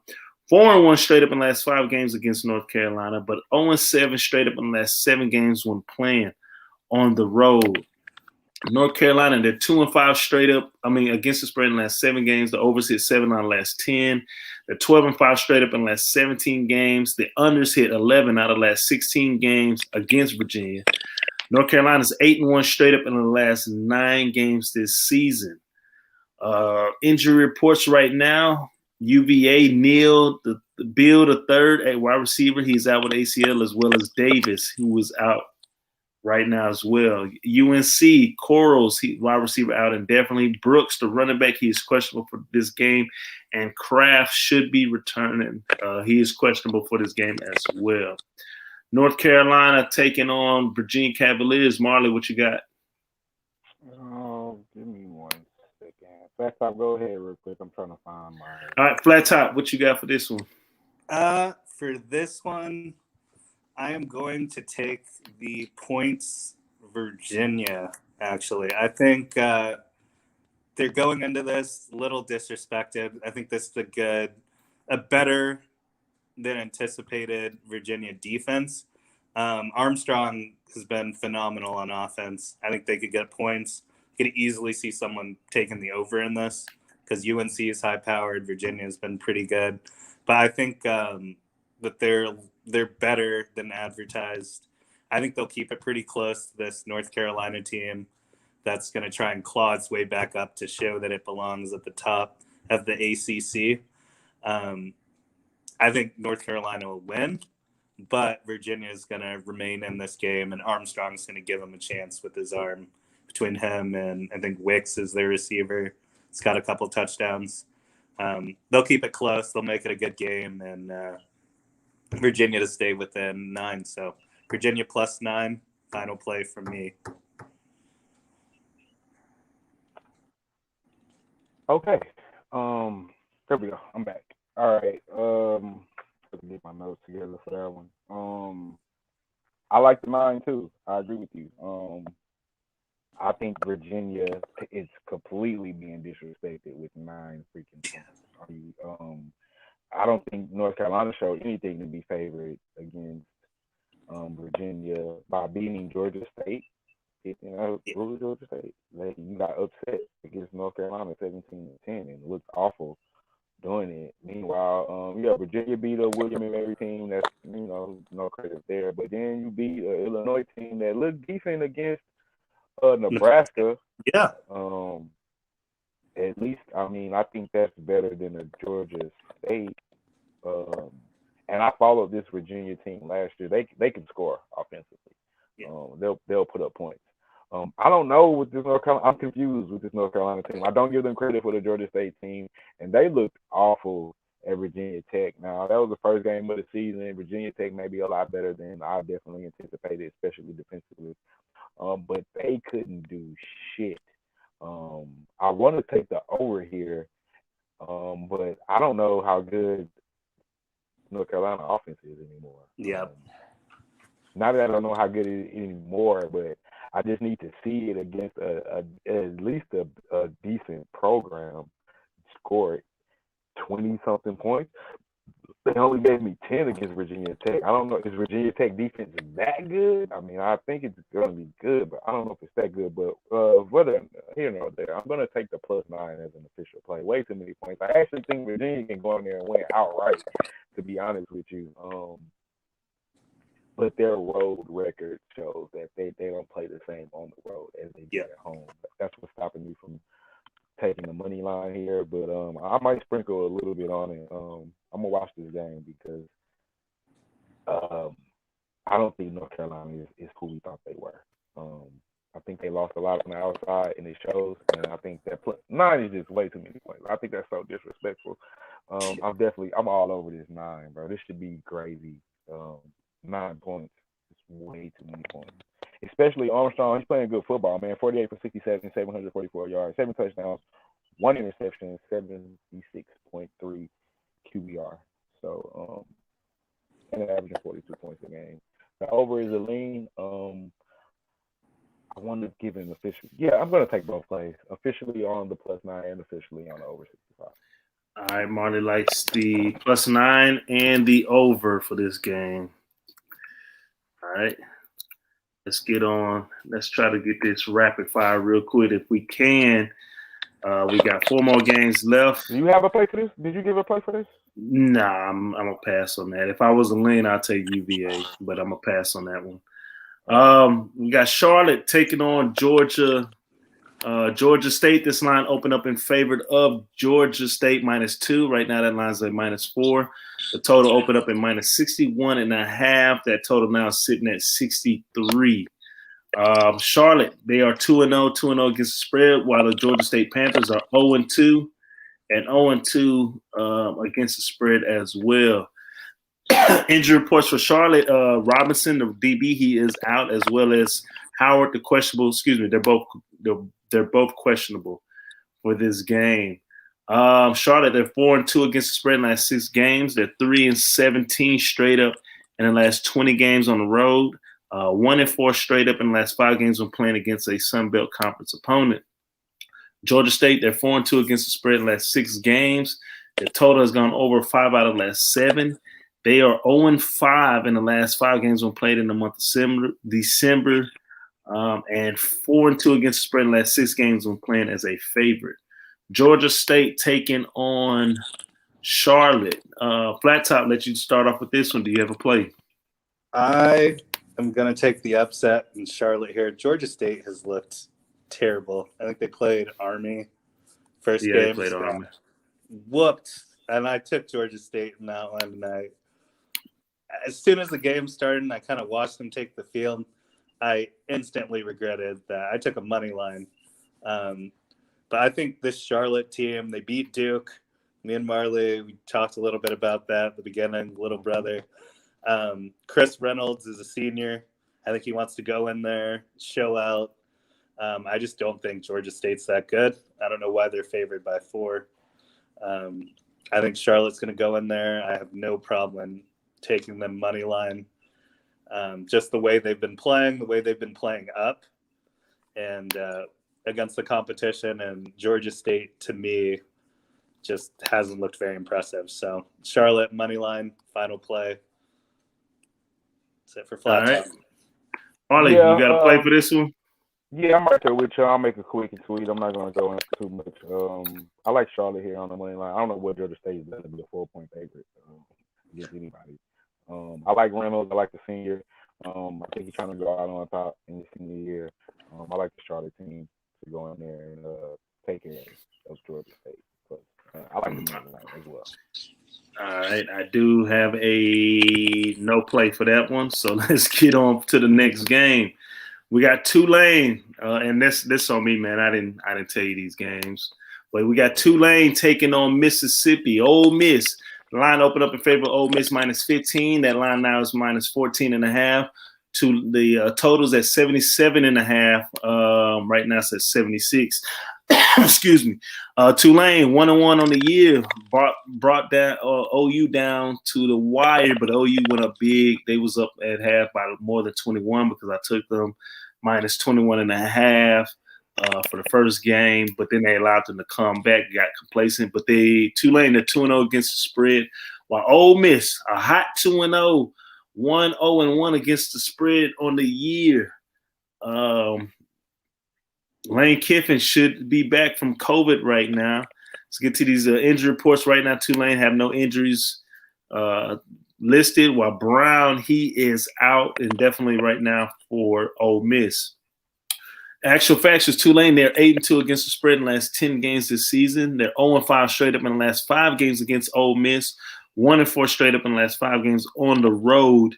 And the unders hit 7 out of the last 7 when playing against an SEC opponent. Excuse me, but they're 8-0 in the last 8 games played on the Saturday against the spread.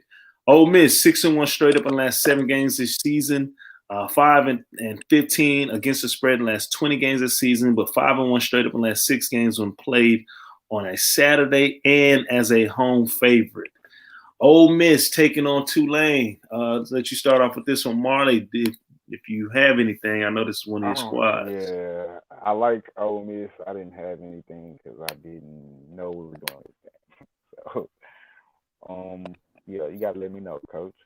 Yeah, no, you good. You good. You can wing it, man. You seen Ole Miss play them. Yeah, that's actually your squad. I have seen Ole Miss play. I do love this offensive line kicking. I haven't seen Tulane play. That's the only thing. I've seen them play. They're pretty scrappy. They're a scrappy little bunch. If anything, I'm definitely leaning toward Ole Miss. If they look anything the way they look against Louisville, this Ole Miss team is for real. I love their offense. Like I said, my only issue is I didn't see Tulane play, but this offense is on a level with Oklahoma's offense. They don't have the what's the old boy name for Oklahoma? Spencer Rattler. They don't got Rattler. You know, Coral's been playing pretty good. But Coral is in he's in Coral's been playing pretty good for them. Right. So, I mean, if anything, I'm definitely leaning toward -14. They probably should cover this 14 easily, honestly. But you know what I do like? Actually, I do like first half. It's probably going to be 7. -7 and 7.5. Yeah, that's probably a great play because I think they'll jump on their ass early. You can make that official for me. Yeah, that's same here. First half. Lack of research, I would take Ole Miss spread first half. I think, at home, Coral's been playing pretty good. Both these teams have left a lot to be desired, on the defensive end. I think just kind of like with what Oklahoma did, it's going to be high scoring first half, and then maybe Tulane scraps its way back in. I don't want to get, beat in the back door, but I think first half, Ole Miss is going to put up what they need to. So first half, Ole Miss spread. Final play. Yeah. Excuse me. I'm all over this one. I like Ole Miss's offense. Lane Kiffin is back. They're doing a lot of dynamic stuff. This is an opportunity for Ole Miss to get some more work in with their old ball coach back. Due to the weather and due to, I forgot what hurricane it was, but Tulane hasn't been home. So they haven't really been home. They haven't been able to practice at home. So they've actually been on the road. I like Ole Miss to cover this easily. I do agree with you guys on the first half spread, but I'm just going to take a full game, let them blow them out the water, go up by 30. One thing about Lane Kiffin is he don't let off the gas. Yeah. And again, this is an SEC team. This will be the second home game, but this will be the first primetime night game for Ole Miss. That crowd's going to be rocking. Give me Ole Miss. Official play -14. Let's get on to our next play. We got Fresno State. This is Pac-12 at the dark. Fresno State traveling to UCLA to take on the Bruins. This line opened up in -11, and right now that line is still at -11. As far as the total goes, let me give me 1 second. It refreshed on me, which is a good thing because it lets us know if the lines have moved. While I'm on this website, the line is opened up. Yep, a big move. The total opened up at 67.5, and right now it's at 62.5. Give me 1 second. Trying to pull up my actual factuals and stuff real quick. Kind of dozed off for this game. Fresno State 2-1, 3-0. One of the teams that played in week 0, 3-0 against the spread, while the Bruins are 2-0, 2-0 against the spread as well. Injury reports for the teams right now. Fresno State has no injuries reported, while Marzaro, the old lineman for UCLA, is questionable. And wide receiver Hurt is out indefinitely, which he's been out for the whole year with legal issues. Fresno State 6-2 against the spread in the last 8 games, 4-1 against the spread in the last 5 games when playing against UCLA, 2-6 straight up in the last 8 games on the road, and 5-0 against the spread in the last 5 games when playing against a Pac-12 opponent. UCLA 6-2 against the spread in the last 8 games, 4-2 straight up in the last 6 games, 4-2 against the spread in the last 6 games when played at home, and they are 6-2 straight up in the last 8 games when playing against a Mountain West Conference opponent. UCLA taking on Fresno State. Flat top. What you got for this one? For this one, 11.5 is a big spread. It's too big for me. I like UCLA. I love what they did against LSU, but Fresno State was within 7 points of Oregon, who just put it on Ohio State. You know, Fresno State, for the most part, contained. Good team. They contained, you know, Dye and some of those electric backs of Oregon. And I don't know if UCLA has that same kind of, like, Fresno State's seen it. I think they're better than the spread. UCLA could be better than them at home, but I don't think they're 11 points better than Fresno State. Hayner, who's been the quarterback for them, transferred from Washington. He's been playing pretty good. I don't think he has any interceptions. Over 1,000 And yards. he is, and they are talking about him being a NFL drafted quarterback. Yeah, so he could be a lot like, you know, Carr, whoever came out. So I think Fresno State, they have enough to be close enough in this game. I'm not saying that UCLA won't win, but I mean, it's California. I think Fresno State's looking at this game against, you know, a ranked UCLA team as kind of like, how good are we? Are we as good as we showed we were against an Oregon team that just went out and beat an Ohio State team? Where it'll be a good indicator. And yeah, I think Fresno State is better than this line. So Fresno State plus the points, final play.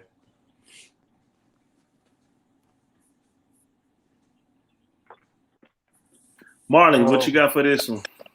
Man, I've been going back and forth on this game because I agree with everything Flat Top said. This Fresno State team just gave Oregon all they can handle, and we just saw Oregon going on the road and smack Ohio State in the mouth. Although I wasn't that high on Ohio State after the Minnesota win, but I didn't think Oregon would go in and win outright. I thought the 14.5 was way too many points. I said that on our last video last week. This Fresno State team is really good, but I was really impressed with UCLA. Even though it was at home against LSU, they beat them by 11. But Fresno State, man, like you said, it's California against California. Something about big brother, little brother. And I think even though they lost to Oregon, I think when they saw Oregon go in there and smack Ohio State, if we're Fresno State, you can't tell me that's not motivation to think, hey, we finna walk in UCLA, like, we can win. And if this game is close early, it's going to give them, I think the momentum will build for them the longer they keep it close. If UCLA doesn't come out and, like, stomp them off the top, then I think they've been in trouble. I like the over in this game. Because I think Oregon's defense, they put up 24 on Oregon's defense. I think Oregon's defense is a little bit better than UCLA's defense. But I think UCLA's offense is a little bit better than Oregon's offense. Because Chip Kelly goes score. If anything, he'll run it up. So I like over 60. The Oregon game went to 55. I think I'll get a touchdown more from UCLA. Right. I think they win, but I don't know if they cover, man. I lean Fresno State with the 11, but officially put me on the over 16.5. Yeah, Pac-12 at the dark. This particular Pac-12 at the dark has janky written all over the spread. If you're a UCLA backer, I'm going to stay away from this game. So let's get on to our last. Like 11.5, not 10.5 or 13, like 11. That seems real janky. Yeah. Well, let's get to our last game of the night. This is gonna be a good one. It's gonna be one of them good ones that after this Penn State Auburn game, turn the channel over to this one. We got Arizona State. Oh, Herman Edwards over there taking on BYU, who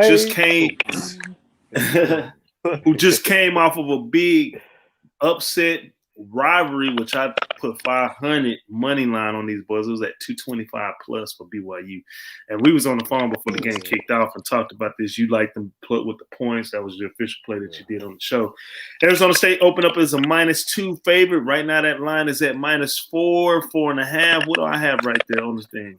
3.5.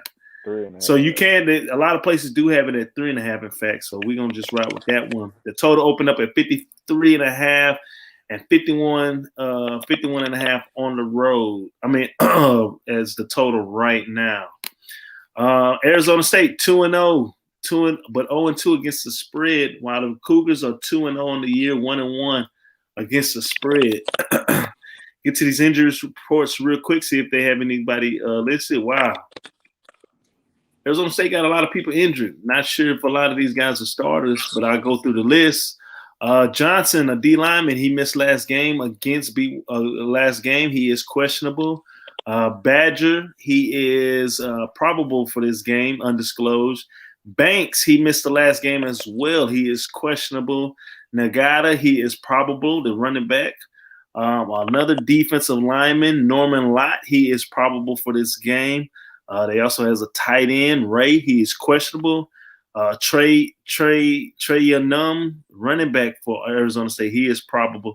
So a lot of these guys got undisclosed, so they may be getting hit with that COVID bug right now.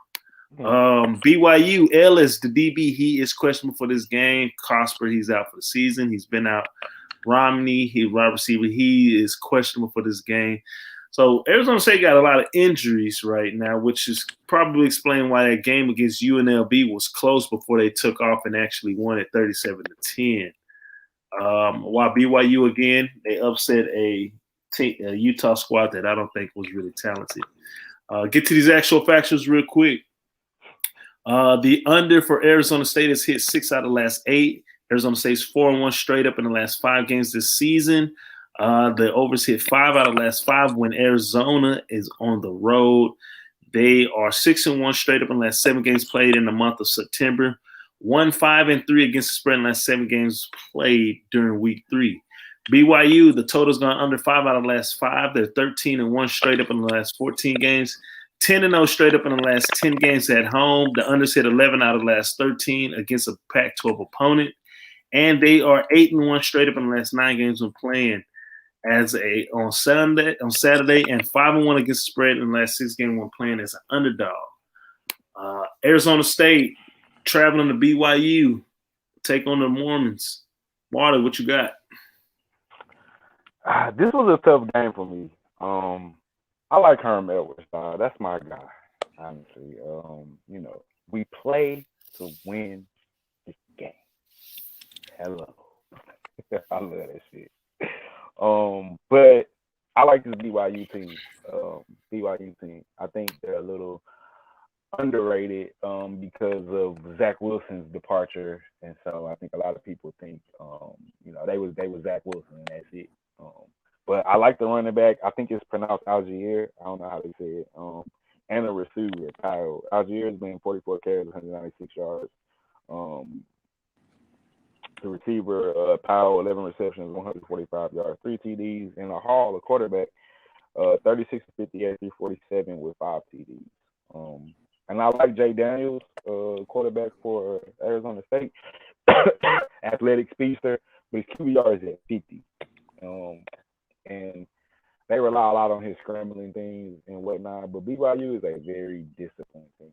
So I don't know if he's going to get a lot of those opportunities. Obviously, I'm sure he'll get some. That's what they do. But I think I like BYU here. I think they can win this game outright. I think it will be a tough game. I really like Arizona State. I think it's because I like Herm Edwards, though, more than anything. So I'm going to rock with BYU. I'm going to take the 3.5. I really think they can win this game. I want to take the money line so bad. Put me on the money line. BYU. You took it. All right, I got you. All right, flat top. What you got? The same thing. I was hoping he was going to take the 3.5 so I could take the money line bet. I think this is a battle-tested BYU team. They already beat 2 Pac-12 teams. They beat Arizona in the opener, and then they just beat Big Brother Utah.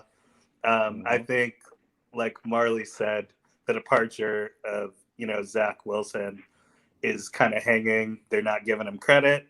I think this is a really capable team, and they're very disciplined. I think on defense, Arizona State is, they're going to be a little bit, or Arizona State on offense is going to be more improvisation. They kind of have their quarterback, scramble and figure out what you can do. But with BYU, especially at home, he's really going to have to go through his progressions, because this is a team that they don't make a ton of mistakes. A lot of people aren't caught out of position. They can be beaten by better talent, but they're usually floating around the right areas. So for that reason, I think BYU at home, Arizona State might be the better team, but I don't think so. I think BYU is actually just as good as Arizona State. So money line BYU, just for the discipline, and I think that they're going to come into this like all of their games, playing as the underdog and playing to win, and just with that mindset of we need to take care of business and show everyone that we're more than Zach Wilson. So BYU money line, final play.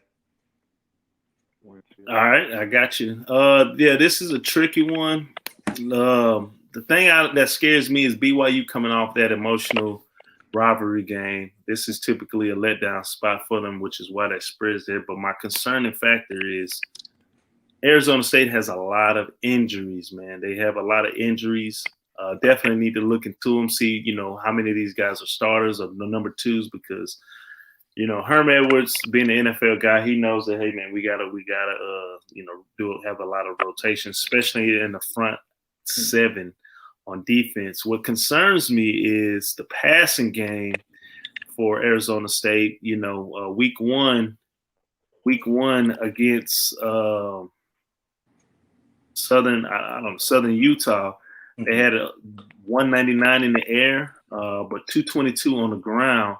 And then last week against UNLV, again, that game was close. At halftime, it was real close. It was like they were up by 7, but they went up by 7 at late.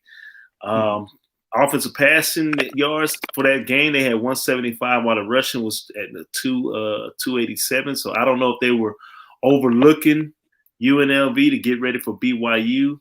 But with this injuries, going on the road, the passing game hasn't been all the way there. And with the fact that you guys said it, big discipline game, I like BYU for this one. I'm just scared that this is typically a letdown spot, man, because you just played a hard-nosed rivalry game that came down to the wire, very emotional. But I'm gonna back BYU up, man. They won me a lot of money last week, so I'm gonna back them up on this one too. I'm gonna take these points. They play hell of a defense, but I'm gonna take BYU with the points for this one. But most likely by the end of that night, I'm gonna end up taking BYU money line. So, hey, be sure to like, subscribe, follow if you're still tuning in right now. Any prop bets? Have you started thinking about any props for college football yet? Oh no, I haven't got that far. Me neither. Me neither, man. I think I'm just gonna probably delete that bar because there's just so many college football games to even focus on props. Right. $5 come up. Do you have one? Actually, I do have a $5 come up for you. Is it all your plays? They are my plays, but it's not all of them. Okay, well that's what I'm trying to see. If it's all of them put together. Oh no, that's a hell of a come up. No, I don't think I can give boys that one. Can't guarantee you all my plays go hit, even though I went 9-0-1 last week. That parlay really hit because pushing count. I wish I would have known that y'all record last week. I would have put that in the description. Yeah, it was on the. I had to go back and look in the video. I had to put the bar and get that. I would have put we got a so we all right. So we got it, but we got them out. All right. So my $5 come up is going to be Coastal Carolina minus 13.5. Charlotte plus the 4. Alabama minus 15.5, as well as Louisville. No, not Louisville. Excuse me. Virginia Tech +3. All right. So just to do a real quick recap for tonight's plays, Marley likes Auburn +6. He likes the UCF and Louisville game over 68. He likes Michigan State +6. Virginia Tech money line. Coastal Carolina -13.5. Bama -15.5. UVA +9. Charlotte money line. Ole Miss first half -7.5. Florida State, UCLA over 60.5, and BYU money line. Man, that's a lot of plays. That is a lot of plays. Flat top. He likes Auburn +6. UCF versus UCF and Louisville over 68. Michigan State +6. Virginia Tech money line. Coastal Carolina -13.5. Bama -15.5. Mississippi State and Memphis over first half 31.5 points. UVA +9 and over 65. Or was that Marley? That's Marley. Marley's got the Marley got the over 65. Charlotte money line. Ole Miss -7.5 for the first half. I'm not sure if that's the line, but I'm looking at the number. I'm pretty sure that's going to be the line. For the first half. Fresno State +11.5 and BYU money line. As for myself, I like Auburn money line, Louisville +7, Mississippi State +6, Michigan State +6, Coastal Carolina -13.5, Bama -15.5, Mississippi State -3, Ole Miss -14, and BYU +3.5. How you only got that many plays and we got so many? Because I passed on a lot of them. But you added games that I passed on. Yeah. I know I didn't put that Kansas State game. I didn't do, but yeah, the games that I looked up was that Ole Miss, that Mississippi State, Kansas State. So that's all I had. So. But that is the show, ladies and gentlemen. I would go with an open mic, but man, we've been on this thing going on 2 hours, and that's our limit. I knew the show was gonna be long, all day long. Like, man, this is gonna be all day long. Like, damn, this is gonna be a long show as fuck today. Last week got a lot of games on this. That's what I was telling you when we first talked about how we go do the college plays. I was like, you sure you don't want to break down into 2 days? Because it'd be a lot of plays. But what was that? Doing it either way. What was that play that you liked? The over that I thought was on yours? Virginia. Okay. Virginia, North Carolina over. Yeah, I'm trying to tune into this live bet I got right now on this Brewers. Yeah, that's the ninth inning tie still, huh? Nah, they ain't extra. They at the top of the 11. I did under 2.5, so.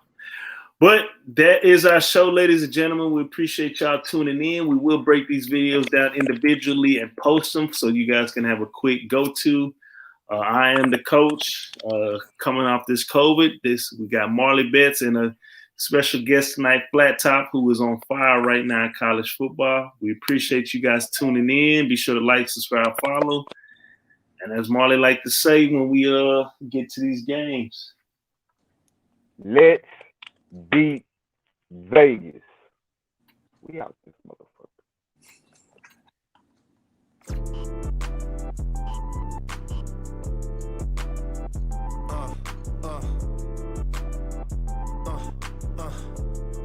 Check it out.